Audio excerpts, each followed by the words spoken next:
ने इंटरव्यू देते हुए स्पष्ट रूप से कहा था कि उस समय की secretary of state America Condoleezza Rice ने कहा है कि किसी भी कीमत पे भारत को पाकिस्तान के विरोध कोई कार्यवाही नहीं करनी है।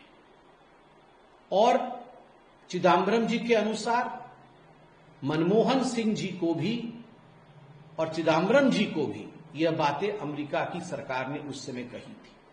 अगर सही विषय में देखा जाए, जो वर्ड वॉज, जो चिदंबरम साहब ने जो वर्ड इस्तेमाल किए थे, उनके शब्द थे, the whole world descended on New Delhi to stop the act of physical retribution against Pakistan.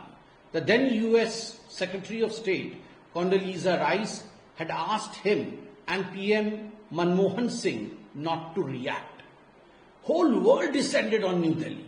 पूरे विश्व का एक तरह से दबाव था कि भारतवर्ष किसी प्रकार से पाकिस्तान के खिलाफ कुछ ना करे, और विशेष तौर से अमेरिका ने भी ये दबाव बनाया प्रधानमंत्री के ऊपर और गृह मंत्री, तत्कालीन गृह मंत्री चिदंबरम जी के ऊपर।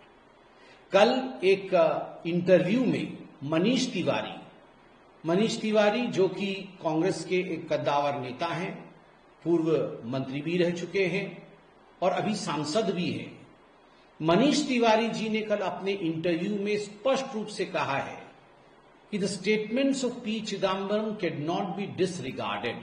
अर्थात जो पी चिदंबरम साहब ने कहा है उसे डिसरिगार्ड नहीं किया जा सकता, उसे खारिज नहीं किया जा सकता, क्योंकि वो उस समय गृह मंत्री थे, होम मिनिस्टर थे। और मनीष तिवारी आगे कहते हैं, उनके इंटरव्यू के एक्सर्प्ट्स को देखिएगा तो वो कहते हैं कि the official position of the Congress after 2.5 days of the attack was that we must respond kinetically. Congress party का ऑफिशियल पोजीशन था कि हमें काइनेटिकली, अर्थात हमें किसी प्रकार के बदले के भाव के साथ काम करना है। और मनीष तिवारी जी खुद कहते हैं इंटरव्यू में कि मैंने खुद एआईसीसी के पोडियम से कहा कि बदला होना चाहिए, इसके खिलाफ हमें कोई जंग छेड़नी चाहिए। और सीडब्ल्यूसी में उसके पश्चात शिवराज पाटिल, आपको पता है, वो कपड़े बदलने के कारण उनका इस्तीफा लिया गया और उसके बाद पी चिदंबरम जी को लाया गया। और फिर मनीष तिवारी जी कहते हैं शिव शंकर मेनन, जो कि उस समय फॉरेन सेक्रेटरी थे, और जो फॉर्मर एनएसए एम.के. नारायणन, इनके किताबों में भी लिखा गया है कि डिप्लोमैटिक कारणों से, सामरिक वजहों से यह निर्णय लिया गया यूपीए की सरकार द्वारा कि किसी प्रकार की कार्यवाही पाकिस्तान के खिलाफ नहीं की जाएगी, किसी प्रकार की कार्यवाही पाकिस्तान के खिलाफ नहीं की जाएगी, यह निर्णय लिया गया और यह किताबों में भी दर्ज है। मनीष तिवारी जी आगे कहते हैं कि चूंकि पी चिदंबरम तत्कालीन गृह मंत्री थे, इसलिए जो पी चिदंबरम जी ने कहा कि कॉन्डोलीजा राइस ने, यूएस की सेक्रेटरी ऑफ स्टेट ने फोन किया था मनमोहन सिंह जी को और गृह मंत्री जी को, जिसके कारण पाकिस्तान के खिलाफ कोई कार्यवाही नहीं हुई, इसको नजरअंदाज नहीं किया जा सकता है। मित्रों, जरा सोच के देखिए, यह उस समय का भारतवर्ष था। 26/11 एक कलंक है। 26/11 जिसमें लगभग 160 हिंदुस्तानियों से अधिक लोगों की मौत हुई।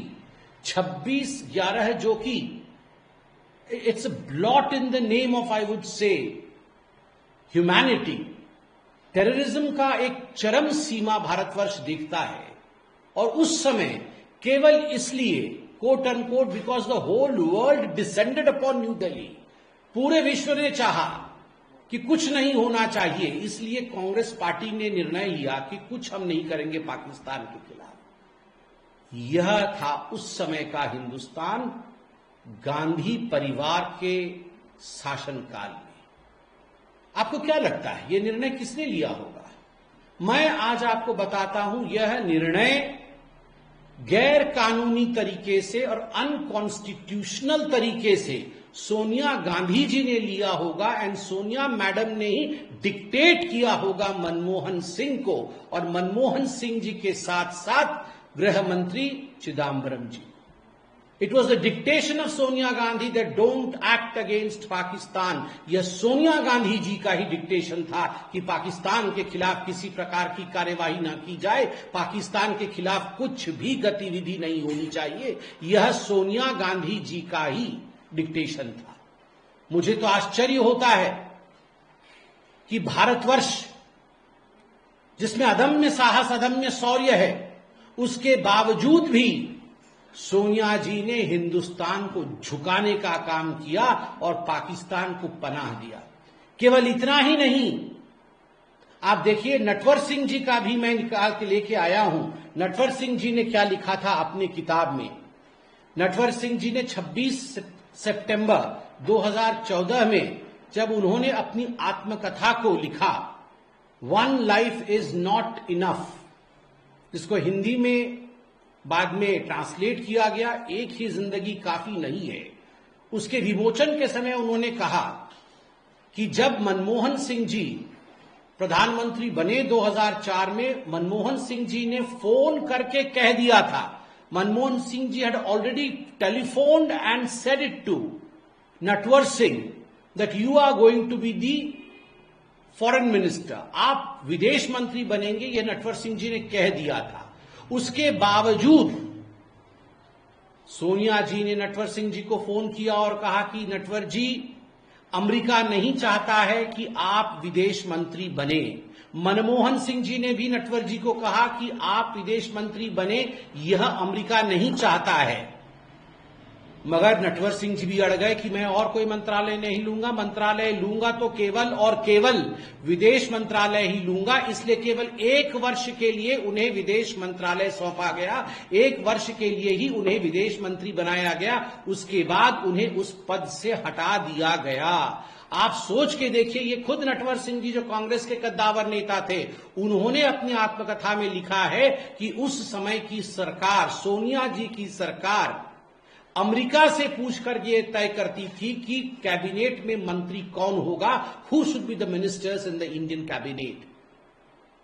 एक तरफ मोदी जी का नारा है, एक तरफ मोदी जी ने कहा है कि सौगंध मुझे इस मिट्टी की मैं देश नहीं झुकने दूंगा, सौगंध मुझे इस मिट्टी की मैं देश नहीं झुकने दूंगा। और दूसरी तरफ सोनिया जी का यह मानना था, सौगंध मुझे उस विदेश का, सौगंध मुझे उस विदेश का, मैं देश नहीं उठने दूंगी, मैं देश नहीं उठने दूंगी। और तभी ये कारण है, इसी कारण से ही आप देखिए, चाहे ऑपरेशन सिंदूर हो, चाहे उससे पहले सर्जिकल स्ट्राइक हो, चाहे एयर स्ट्राइक हो, हर विषय में अड़ंगा डालने की कोशिश कांग्रेस पार्टी ने किया है, गांधी परिवार ने किया है। हर विषय पर सवालिया निशान कांग्रेस पार्टी और सोनिया गांधी जी के कहने पर राहुल गांधी जी ने और प्रियंका वाड्रा जी ने लगाया है। देश की आर्मी को नीचे दिखाने की कोशिश की है। यहां तक कि उत्तर प्रदेश के जो मुखिया हैं कांग्रेस पार्टी के, उन्होंने कल तो यह भी कह दिया कि मैं सीडीएस की बातों पे और एयर चीफ मार्शल की बातों पे भरोसा नहीं करता, वो सत्य नहीं बोलते हैं। यह है कांग्रेस पार्टी का चरित्र। याद रखिए, चुनना है आपको तो देश नहीं झुकने दूंगा, यह चुनना है, या देश नहीं उठने दूंगा, यह चुनना है। India has changed, and the changed India is an India with valor. The India that was before 2014 had the valor of the army but lacked the political willingness, which today under Prime Minister Modi we can see we have the political witness, we have the political willingness.